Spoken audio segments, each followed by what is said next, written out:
Bagaimana hubungan antara X kuadrat dan X pangkat 3? Ya. Nah, jadi begini cara kerjanya. D. Tidak dapat ditentukan hubungannya. Kenapa?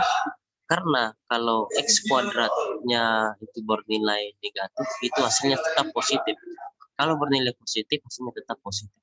Sedangkan kalau X pangkat 3, berarti kalau X-nya bernilai negatif, hasilnya negatif. Dan ketika X-nya bernilai positif, hasilnya positif. Berarti ini tidak bisa dipatok bahwa dia selalu lebih besar atau lebih kecil. Maka yang paling tepat adalah bagian D ya. Tidak dapat ditentukan hubungannya. Oke, begitu. Next. Lanjut lagi. Ada 5 orang guru akan diberikan kepada 3 sekolah yang berbeda, 2 orang di sekolah pertama dan 2 orang di sekolah kedua dan 1 orang di sekolah ketiga. Tentukan banyak cara menempatkan kelima orang guru tersebut ya. Jadi cara kerjanya ini adalah permutasi dengan unsur yang sama ya. Nah, begitu.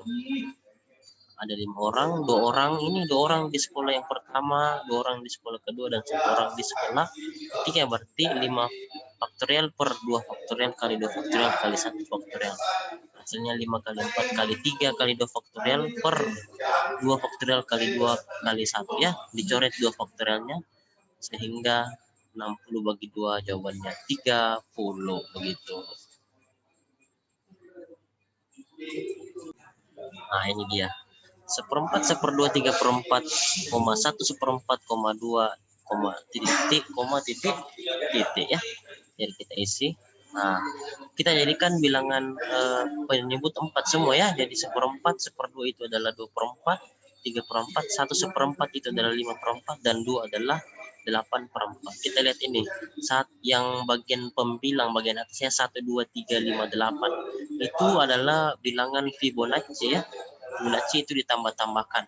1 tambah 2 adalah 3, 2 tambah 3 adalah 5, 3 tambah 5 adalah 8, berarti 5 tambah 8 13 ya.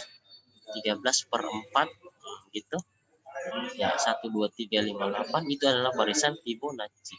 Jadi 5 tambah 8 di sini adalah 13. Lalu bila kita jumlahkan 8 tambah 13 adalah 21 begitu. Oke. Nah, jadi 13 dan 21 ya jawabannya. Oke. Next soal berikutnya.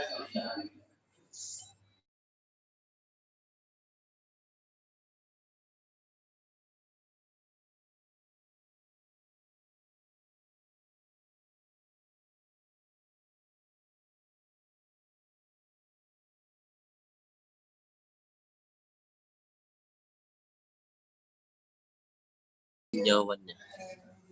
Kita lanjut ya. Pembahasannya adalah B. B lebih besar dari Q. Begitu. Kenapa? Karena B adalah bilangan bulat habis dibagi 4 dan ini lebih besar dari 13 dan lebih kecil dari 17, sedangkan Q adalah bilangan habis dibagi 5 dan nilainya di antara 11 dan 15. Otomatis secara logika kita tes angka B itu lebih besar daripada Q gitu ya. Kasih masuk angka-angka. Oke. Next. Jika fx sama dengan ax tambah b, maka nilai dari fa kurang fb per a kurang b adalah berapa? Berarti bisa kembali rumusnya fx sama dengan a tambah b. Jadi a sama dengan a dikali a tambah b ya. Ini kan diganti a. Jadi a kali a tambah b. A kali a adalah a kuadrat ditambah b. Jadi fx-nya itu fx sama dengan x tambah b, maka fb adalah AB tambah B ya, karena X-nya diganti B begitu. Sehingga soal yang tadi sekarang berubah jadi A kuadrat ditambah B dikurang A kali B tambah B per AB. Soal yang tadi ini ya, yang di atas. Nah, gini ya, FA-nya kita ganti dengan A kuadrat tambah B, sedangkan FB-nya diganti dengan ini AB tambah B. Jadi diperoleh A kuadrat tambah B kurang AB tambah B per A kurang B ya. Jadi A kuadrat tambah B kurang AB kurang B. Ini kali masuk minnya ke dalam. Saya coret B dengan min B-nya habis. Yang sisa A kuadrat dikurang AB. Lalu saya bisa keluarkan A-nya ya. Ini A kuadrat kurang AB difaktorkan. Keluarkan A-nya menjadi A dikali A kurang B per A kurang B. Dicoret lagi A kurang B-nya atas dan bawah, hingga jawabannya adalah A ya.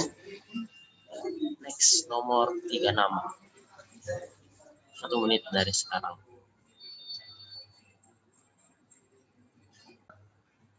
Nah, jika X1 dan X2 adalah akar-akar dari persamaan kuadrat dari X kuadrat kurang 2X tambah 4 sama dengan 0, tentukan nilai dari 1 X1 ditambah 1 X2. Ini adalah materi persamaan kuadratnya. Nah, jadi kita tulis kembali soalnya X kuadrat kurang 2X tambah 4 sama dengan 0. Nah, bentuk umum persamaan kuadrat kan AX kuadrat tambah BX tambah C sama dengan 0 ya. Jadi nilai A-nya 1, ini. Nah, B-nya adalah minus 2 dan C-nya adalah 4. Kita kasih sama saja yang di atas ya. C-nya adalah 4. Nah, rumus jumlah akar-akar persamaan kuadrat itu adalah X1 tambah X2 sama dengan min B per A. Ini rumusnya kalau ditambah ya. Min B per A. Min B berarti minus 2. Kan B-nya min 2 per A. Hanya adalah 1. Berarti X1 tambah X2 adalah 2. Lalu ada rumus kali akar-akar persamaan kuadrat. Itu rumusnya X1 kali X2 itu rumusnya adalah C per A. C-nya adalah 4. A-nya adalah 1, jadi 4 per 1 sama dengan 4. Nah, sedangkan yang ditanya ini, soalnya adalah 1 per X1 ditambah 1 per X2 ya. Jadi, nah, itu kan nilai dari 1 per X1 tambah 1 per X2 ya. Jadi, kita kali silang ke atas ini, X1 kali 1 adalah X1, ditambah X1 kali 2 adalah X2, per ini kali bawah penyebutnya X1 kali X2. Oke, jadi diperoleh X1 tambah X2 per X1 kali X2. X1 tambah X2 tadi adalah 2 ini, dan X1 kali X2 adalah 4. Jadi 2 per 4 diperkecil jadi 1 per 2. Oke. Satu nomor 37. Terakhir ya. 1 menit dari sekarang. Nah, ini harga mutlak. Ini namanya determinan ini. Simbol harga mutlak adalah determinannya dari 3X kurang 1, 3, X tambah 1, X tambah 2 sama dengan 0. Pertanyaan adalah hasil kali akar-akar persamaan di atas. Cari determinannya, berarti diagonal utama itu kita kali ya 3X kurang 1 dikali dengan X tambah 2 dikurangi dengan diagonal sampingan atau diagonal pembantu. Jadi dikurangi dengan dalam kurung 3 dikali X1 tambah 3 dikali X tambah 1 sama dengan 0. Karena nilai determinan sama 0 ya ini. Jadi sama dengan 0. Atau bisa juga rumus determinan itu A kali D dikurang B kali C. Ini namanya A kali D ini. Ini dikurang B kali C ini. 3 kali X tambah 1. Itu B kali C ya. Sama dengan 0. Nah, jadi ini tadi saya bilang tadi diagonal utama kita kalikan 3X kurang 1 dikali X tambah 2 dikurang 3 dikali X tambah 1 dikali seperti biasa diperoleh 3X kuadrat tambah 6X kurang X. Ini kali pelangi ya. Kurang 2. Ini minnya kali masuk. Min 3 kali 1 adalah min 3X. Min 3 kali 1 adalah min 3 sama 0. Lalu kita gabungkan yang sejenis.